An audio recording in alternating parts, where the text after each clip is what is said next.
Hello comrade family. So here I am Tariq Fatima. I hope you are doing well. So यहाँ पर हम कर रहे थे first year BCom semester first का कॉमर्स सब्जेक्ट, जिसमें हमारा आज का टॉपिक है एस्पेक्ट ऑफ एंटरप्रेन्योर्स।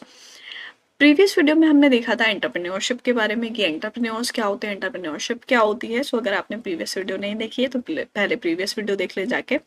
उसके बाद हम देखने वाले हैं एस्पेक्ट्स ऑफ एंटरप्रेन्योर्स। एंटरप्रेन्योर्स के क्या क्या एस्पेक्ट्स होते हैं। फर्स्टली हम देखेंगे introduction, definition of entrepreneurs, types of entrepreneurs, competencies of entrepreneurs, entrepreneurship training and development center in India, incentive to entrepreneurs in India, women entrepreneurs, problem faced by women entrepreneurs, promotion of women entrepreneurs. सो ये सारे topic हम आज की video में देखने वाले हैं। So start करते हैं आज की वीडियो एंड देखते हैं सबसे पहले इंट्रोडक्शन से। सो इंट्रोडक्शन यहाँ पर हमें गिवन है, an entrepreneur is one of the important segment of economic growth. Economic growth के लिए एक बहुत ही इंपॉर्टेंट सेगमेंट है entrepreneur. Basically he is a person responsible for setting up a business unit. Entrepreneur जो है वो रिस्पॉन्सिबल होता है किसी भी एक बिजनेस यूनिट को सेटअप करने के लिए, ठीक है। And in fact he is the one who has the initiative, skill और innovation and who look for high achievements. In fact हम कह सकते हैं कि वही एक होता है जिसमें जो इनिशिएट करता है किसी भी चीज का फर्स्ट स्टेप लेना जो होता है उसको इनिशिएट बोलते हैं, एंड जिसमें स्किल होते हैं और जो इनोवेट करता है किसी नई चीज को और हाई अचीवमेंट्स की तरफ देखता है। He undertake new project that create wealth, open up many employment opportunities and leads to growth of other sectors.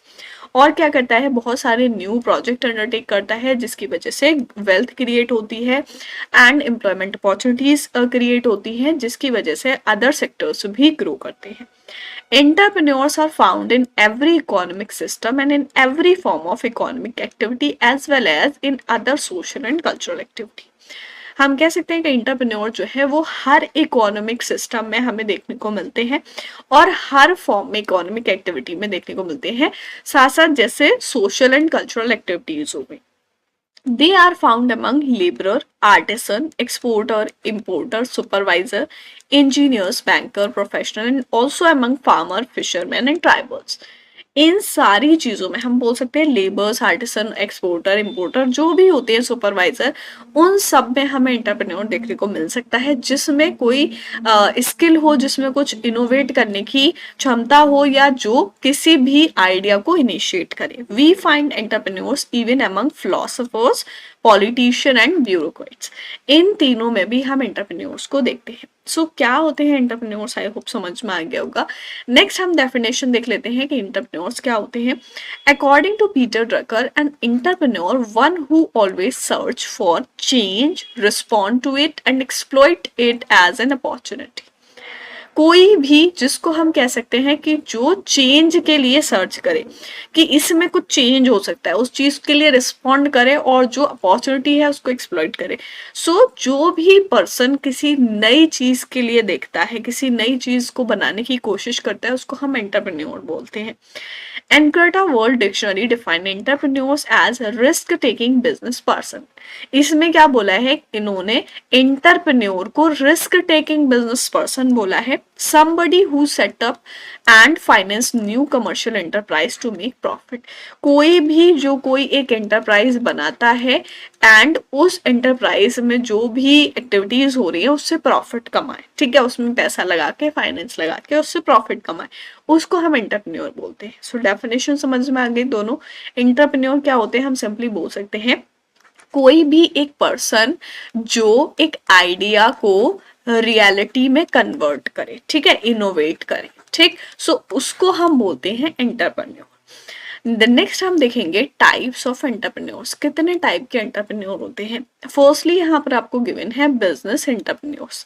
Business entrepreneur are individual who conceive an idea for a new product और service and then create a business to turn the idea into reality. Simple सी चीज है कि business entrepreneurs कौन होते हैं, वो individual जो कोई भी एक आइडिया कंसीव करता है किसी नए प्रोडक्ट या नए सर्विसेज का एंड देन उसके लिए एक बिजनेस बनाता है और उस आइडिया को रियलिटी में कन्वर्ट करता है। सेकेंड है ट्रेडिंग एंटरप्रेन्योर्स। ट्रेडिंग एंटरप्रेन्योर्स क्या होते हैं?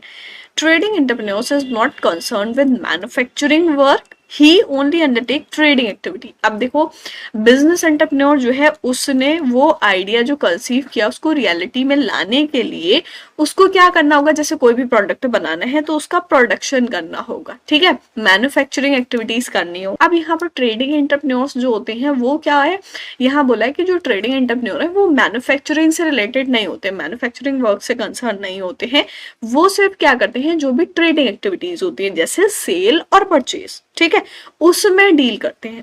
Third is industrial entrepreneur. Industrial entrepreneur कौन होते हैं? Industrial entrepreneur is a product oriented man who start an industrial unit for making some new product।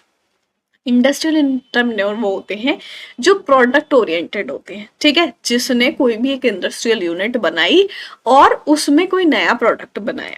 Fourth है corporate entrepreneur. A corporate entrepreneur is person who demonstrate his innovative skill in organising and managing corporate undertaking. किसी भी corporate organisation के अंदर अपने innovative skills लगा के उसको organise करना, मैनेज करना, वो कॉर्पोरेट एंटरप्रेन्योर्स कहलाते हैं।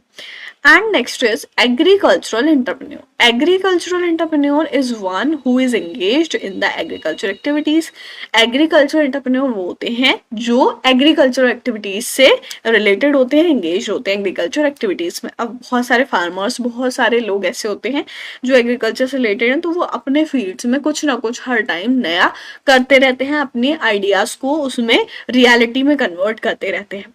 He use latest technology to increase the productivity in agriculture and also adopt mechanisation. So वो क्या करते हैं, जो लेटेस्ट टेक्नोलॉजी आती है उसको अपने जो भी फील्ड्स हैं, अपनी जो भी एग्रीकल्चर एक्टिविटीज हैं उसमें लगाते हैं प्रोडक्टिविटी को बढ़ाने के लिए और उस मैकेनाइजेशन को अडॉप्ट करते हैं। सो ये कुछ टाइप्स हैं एंटरप्रेन्योर के, कितने टाइप्स के हैं, एंड बहुत और भी बहुत सारे एंटरप्रेन्योर्स के टाइप होते हैं। द नेक्स्ट हम देखेंगे कॉम्पिटेंसीज ऑफ एंटरप्रेन्योर। एंटरप्रेन्योर्स की क्या कॉम्पिटेंसीज होनी चाहिए? First one is risk taker, क्योंकि जो भी वो आइडिया क्रिएट कर रहा है उसमें रिस्क और रिवार्ड को ही एज्यूम करके उसको रियलिटी में कन्वर्ट किया जाएगा। सेकेंड इज ऑर्गेनाइजर, जितनी भी एक्टिविटीज है, जितना भी फाइनेंस है, सबको ऑर्गेनाइज करना है। Third is innovator. Innovator means कि कोई नया आइडिया इनोवेट करना, कुछ नया क्रिएट करना, ठीक है। And fourth is technical knowledge. अब जब वो अपने आइडिया को कन्वर्ट करेगा रियलिटी में तो उसको बहुत सारी चीजें प्रोड्यूस करनी होंगी, बहुत सारा वहां पर मैन्युफैक्चरिंग करना होगा, तो उसके लिए उसको टेक्निकल नॉलेज होनी चाहिए। फिफ्थ वन इज अच्छा, टेक्निकल नॉलेज 2 बार हो गया। The next is energetic. Energetic होना चाहिए, कोई भी काम मतलब अगर उसको रिपीट एक साइकिल पे करना है तो वो 4 बार उसको करने के बाद थक ना जाए, ठीक है, उसको एनर्जी होनी चाहिए कि हाँ हमें अभी और करना है। Seventh is patience. जैसे हमने बोला कि रिस्क होता है इसमें, अगर उसको एक बार लॉस हो गया, ठीक, दूसरा के लॉस हो गया, तो उसको वहां पर हार नहीं माननी है, पेशेंस रखना है, क्योंकि रिस्क एंड रिवार्ड दोनों ही होते हैं वहां पर।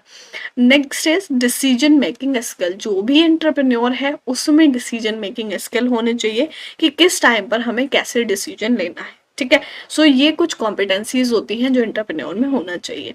देन नेक्स्ट हम देखेंगे entrepreneurship training and development centre in India. Entrepreneurship जो होता है उसमें उन लोगों की ट्रेनिंग के लिए और डेवलपमेंट के लिए जो सेंटर बनाए गए हैं इंडिया में। So first one is district industries centre, DIC। The focus of attention for industrial development was mainly as large cities and state capital। क्या बोला है कि जो फर्स्ट है हमारा DIC, जिसको हम बोलते हैं डिस्ट्रिक्ट इंडस्ट्री सेंटर, उसका फोकस ये होता है कि जो भी इंडस्ट्रियल डेवलपमेंट है उस पर देखा जाए कि जो मेनली लार्ज सिटीज में है। इसके फंक्शन है identification and development of new entrepreneur. जो न्यू एंटरप्रेन्योर होते हैं उनको आइडेंटिफाई किया जाए एंड उनका डेवलपमेंट किया जाए। Second is conduct training programme. Training programme मतलब कि उनके जो भी स्किल उसमें नहीं है उनको ट्रेनिंग दी जाए। And next is offer technical advice to new entrepreneur. New entrepreneur जो है उनको टेक्निकल एडवाइस दी जाए। कंडक्ट इंडस्ट्रियल पोटेंशियल सर्वे, और कुछ इंडस्ट्रियल पोटेंशियल सर्वे किए जाए। Evaluate proposal receive from entrepreneur. Entrepreneur से जो प्रपोजल रिसीव्ड हुआ है उसका इवेल्युएशन किया जाए। सो ये कुछ फंक्शंस होते हैं। देन सेकंड सेंटर है यहाँ पर small industries development organisation. It provide training for entrepreneurship. ये क्या करता है, एंटरप्रेन्योरशिप के लिए ट्रेनिंग प्रोवाइड करता है। It undertake entrepreneurship development programme भी चलाता है through small industries service centre. It provide number of facilities, बहुत सारी फैसिलिटीज प्रोवाइड करता है, जैसे क्वालिटी कंट्रोल एंड टेस्टिंग। कोई भी प्रोडक्ट है उसकी क्वालिटी कंट्रोल और टेस्टिंग करना, ट्रेनिंग देना एंटरप्रेन्योरशिप डेवलपमेंट के लिए, preparation of project and product profile और प्रोजेक्ट के लिए प्रिपरेशन करना, technical and managerial consultancy, management को और टेक्नोलॉजी को लेकर कंसल्टेंसी प्रोवाइड कराता है। Assistance for export. एंटरप्रेन्योर्स जो होते हैं तो अगर वो किसी भी प्रोडक्ट को बना रहे हैं, अगर वो दूसरी कंट्री में अपना प्रोडक्ट एक्सपोर्ट करना चाहते हैं तो उस एक्सपोर्ट के लिए असिस्ट करता है small industries development organisation. And pollution and energy audit, कि कोई भी इंडस्ट्री है, कोई भी बिजनेस यूनिट है, उससे कितना पॉल्यूशन हो रहा है या एनर्जी जो भी हो रहा है उसका ऑडिट करना। देन नेक्स्ट है हमारा entrepreneurship development institute of India. Entrepreneurship Development Institute of India was established in 1983 at Ahmedabad in order to create institutional infrastructure for entrepreneurship development. ये किस लिए बनाया गया? Entrepreneurship Development Institute ये बनाया गया था institutional infrastructure के लिए, जो कि सेटअप हुआ था 1983 में। And next is National Small Industries Corporation. It has been working to promote growth of small scale industries and industry related small services in the country. So देखो नाम से समझ में आ रहा है, जो स्मॉल इंडस्ट्रीज के लिए, ठीक है, नेशनल स्मॉल इंडस्ट्रीज कॉर्पोरेशन। सो ये स्मॉल स्केल इंडस्ट्रीज जो होती हैं या फिर सर्विसेज से रिलेटेड जो स्मॉल स्केल इंडस्ट्री होती हैं कंट्री में, उनको ग्रोथ एंड डेवलपमेंट प्रमोट करता है।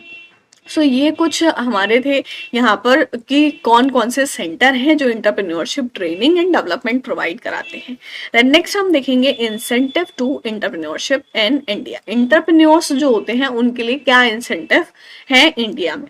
Entrepreneurs in India are offered a number of incentive in order to boost them to contribute to economic development। क्योंकि देखो अगर entrepreneurs जो हैं वो अपने आइडिया को रियलिटी में कन्वर्ट करते हैं, इंडस्ट्री सेटअप करते हैं, सो उससे हमारी इकोनॉमी बहुत ज़्यादा डेवलप होती है, ठीक है।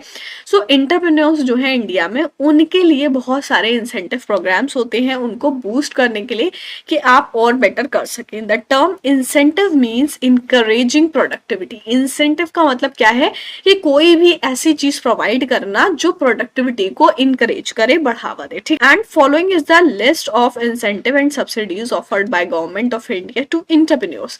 यहाँ पर एक लिस्ट प्रोवाइड की गई है जिसमें जो गवर्नमेंट एंटरप्रेन्योर्स को इंसेंटिव और सब्सिडीज देती है। सो इंसेंटिव की अगर हम बात करें, इंसेंटिव इन ऑपरेशन, तो यहाँ पर गिवन है इंटरेस्ट फ्री लोन। जो एंटरप्रेन्योर्स होते हैं अपने नए आइडिया बनाते हैं, ठीक है, किसी भी नए प्रोडक्ट का प्रोडक्शन करते हैं, सो उनके लिए इंटरेस्ट फ्री लोन मिलता है। And exemption from property tax exempt होता है, नहीं देना पड़ता। And third is incentive to NRI. जो एनआरआई होते हैं उनके लिए इंसेंटिव होता है। Fourth is special incentive to women entrepreneurs. Women entrepreneurs जो होते हैं उनके लिए अलग से स्पेशल इंसेंटिव मिलता है। Exemption from income tax exempt होता है। Interest free sales tax loan and sales tax exemptions होती हैं। और कुछ सब्सिडीज यहाँ गवर्नमेंट प्रोवाइड करती है, subsidies in operation. First one is export import subsidy and boundaries, and second subsidy for research and development work, ठीक है। कुछ छूट प्रोवाइड करती है गवर्नमेंट जो है रिसर्च और डेवलपमेंट वर्क के लिए या एक्सपोर्ट इंपोर्ट के लिए। And third one is capital investment subsidy, transport subsidy, interest subsidy, subsidy for power generation, and subsidy to artisan and traditional industries including handloom, subsidy for buying test equipment, and subsidy for industrial housing. So ये कुछ subsidies and incentive हैं जो government provide करती है जो नए entrepreneurs होते हैं उनके लिए। Then next हम देखेंगे women entrepreneurs के बारे में। In India, participation of women as industrial entrepreneur has increased from 70s. कब से बढ़ा? 70s से इंडस्ट्री में वुमेन एंटरप्रेन्योर्स का पार्टिसिपेशन बढ़ा. Majority of them are engaged in the unorganised sector like agro based industry, handicraft, handloom and cottage based industries. जो ज्यादातर women entrepreneurs हैं वो किस में है? अनऑर्गेनाइज सेक्टर में है. जैसे हम कह सकते हैं एग्रो बेस्ड इंडस्ट्रीज जो होती हैं, जो एग्रीकल्चर टाइप के प्रोडक्ट बनाती है, उनको हम एग्रो बेस्ड इंडस्ट्रीज बोलते हैं. हैंडीक्राफ्ट जो हैंडवर्क होता है, ठीक है, हैंडलूम जो सारा हाथ से चीजें बनाई जाती हैं. The government of India has defined a women entrepreneur as an enterprise owned and controlled by a woman having a minimum financial interest of 51% of the capital and giving at least 51% of employment generated in the enterprise to women. देखो, government ने women entrepreneur को किस तरीके से define किया गया है कि कोई भी एक बिजनेस ऑर्गेनाइजेशन है, ठीक है, उस बिजनेस ऑर्गेनाइजेशन में फाइनेंशियल इंटरेस्ट 51% कैपिटल वुमेन का होना चाहिए. एंड उसमें जो एम्प्लॉयमेंट है, मतलब एम्प्लॉयमेंट जनरेशन जो है, जितने भी लोग वर्क करते हैं वो 51% वुमेन उसमें होना चाहिए, ठीक है. सो उसको वुमेन एंटरप्रेन्योर बोला जाएगा. एंड नेक्स्ट हम देखेंगे problem faced by women entrepreneur. Simply हम कह सकते हैं कि वुमेन एंटरप्रेन्योर्स क्या है? जो भी एंटरप्रेन्योर्स होते हैं, जो भी अपना प्रोडक्ट बना रहे हैं, ठीक है, अपनी इंडस्ट्री सेट कर रहे हैं, सो उसमें जो वुमेन करती हैं सारा 51%, सो उसको हम वुमेन एंटरप्रेन्योर बोलते हैं. क्या प्रॉब्लम फेस करती हैं women entrepreneur? So first one is problem of finance. India में अगर हम देखें सो फाइनेंस की बहुत ज्यादा प्रॉब्लम होती है जब कोई भी औरत जो है वो अपना बिजनेस स्टार्ट करती है. Second is marketing problem. अब वुमेन तो जाके मार्केट में सारी चीजें सेल परचेज नहीं करती है, इसलिए उनको मार्केटिंग प्रॉब्लम रहती है. Third is family responsibilities. अगर हम इंडिया की बात करें सो इंडिया में क्या होता है, बहुत सारी, मतलब अगर हम देखें तो ज्यादातर वुमेन्स ऐसी होती हैं जिनको अपनी फैमिली भी संभालनी होती है, उसके साथ साथ काम करना होता है. सो फैमिली रिस्पॉन्सिबिलिटी होती है, जो फैमिली की रिस्पॉन्सिबिलिटी भी पूरी करनी है, अपना बिजनेस भी देखना है, सो वो प्रॉब्लम फेस करती है. Lack of education. अगर इंडिया की बात करें सो एजुकेशन की बहुत ज्यादा कमी होती है. बहुत सारी वुमेन ऐसी होती हैं जो इलिटरेट होती हैं, जो बिल्कुल भी पढ़ना लिखना नहीं जानती हैं, सो उनको हम कह सकते हैं लैक ऑफ एजुकेशन है. एंड सोशल एटीट्यूड, लोगों का सोसाइटी का एटीट्यूड जो होता है वो उसकी वजह से प्रॉब्लम होती है. And six one is problem of raw material, कि जो प्रोडक्ट हम बना रहे हैं उसके लिए हमें जो रॉ मटेरियल चाहिए, कच्चा माल चाहिए, उसके लिए प्रॉब्लम फेस करनी पड़ती है. लो रिस्क बियरिंग एबिलिटी, बहुत बड़े अमाउंट का रिस्क नहीं ले सकती, बहुत ज्यादा रिस्क नहीं ले सकती, ठीक है, वो प्रॉब्लम फेस करनी होती है. एंड कंपटीशन, बहुत बड़ी फर्म जो है, लार्ज फर्म जो है, या जो मेल एंटरप्रेन्योर्स हैं उनसे कंपटीशन होता है बहुत सारा. तो ये सारी प्रॉब्लम जो है वुमेन एंटरप्रेन्योर्स को फेस करनी होती है. देन लास्ट है हमारा promotion of women entrepreneurs. Women entrepreneurs के प्रमोशन के लिए यहाँ कुछ प्रोग्राम बनाए गए, जैसे first one is entrepreneurship development programme to upgrade skill of potential women entrepreneurs. Various institution undertake entrepreneurship development program. Women entrepreneur के potential को उनके skill को upgrade करने के लिए बहुत सारे institution बनाए गए हैं and उनके लिए एक entrepreneurship development program भी चलाया गया. Second one is seed capital scheme. In order to start own business, this scheme is undertaken by the government. ये जो स्कीम है वो गवर्नमेंट अंडरटेक करती है. एंड किस ऑर्डर में, कि कोई भी अपना बिजनेस स्टार्ट करना चाहती है. Government provide fund 10% to unemployed youth and women. Unemployed youth यानी कि जो जिन लोगों के पास काम नहीं है, जो यूथ है जिन लोगों के पास काम नहीं है, अनएम्प्लॉयड है या वुमेन है, उनको 10% फंड प्रोवाइड करती है government. In the seed capital provide is 10 to 15% of the total cost of the project की 10 to 15% जो कैपिटल है वो गवर्नमेंट प्रोवाइड करती है. And third one is training and extension service. The programme for training and extension service for women entrepreneur will be organised by IDBI through designated and approval agencies independently and or in association with other development agencies like Entrepreneurship Development Institute of India, Technical Consultancy Organization TCO, Center State Social Welfare Board KVIC. सो यहाँ पर बोला है कि जो भी programme है training के लिए वो वुमेन एंटरप्रेन्योर्स को यहाँ पर प्रोवाइड किए जाते हैं एंड ऑर्गेनाइज किए जाते हैं आईडीबीआई की तरफ से। और जो भी एसोसिएशंस हैं वो यहाँ पर अदर डेवलपमेंट एजेंसीज जैसे एंटरप्रेन्योरशिप डेवलपमेंट इंस्टीट्यूट हो गया इंडिया में, या फिर टेक्निकल कंसल्टेंसी सर्विस हो गई, या स्टेट सोशल वेलफेयर बोर्ड हो गया। सो ये सारी चीजें जो हैं वुमेन के लिए, वुमेन एंटरप्रेन्योर्स को प्रमोट करने के लिए, उनको इनकरेज करने के लिए कुछ प्रोग्राम्स बनाए गए हैं। सो आई होप सारी चीजें आप लोगों को अच्छे से समझ में आ गई होंगी। आज की वीडियो में हमने देखा एस्पेक्ट्स ऑफ एंटरप्रेन्योर्स के बारे में कि एंटरप्रेन्योर्स क्या होते हैं, क्या एस्पेक्ट्स होते हैं। फर्स्टली इंट्रोडक्शन, देन डेफिनेशन क्या होती है एंटरप्रेन्योर्स की, टाइप्स ऑफ एंटरप्रेन्योर कितने होते हैं, कॉम्पिटेंसीज क्या होनी चाहिए एंटरप्रेन्योर्स की, and entrepreneurship training and development centre जो है इंडिया में कहाँ कहाँ है, कौन कौन से हैं हमारे, ठीक है। उसके बाद इंसेंटिव क्या होते हैं एंटरप्रेन्योर्स के लिए, एंड कुछ सब्सिडीज प्रोवाइड की जाती हैं, वो क्या होती हैं। विमेन एंटरप्रेन्योर क्या होता है एंड क्या प्रॉब्लम फेस की जाती है विमेन एंटरप्रेन्योर्स के द्वारा, और promotion of women entrepreneur. So I hope सारी चीज़ें अच्छे से क्लियर हो गई होंगी।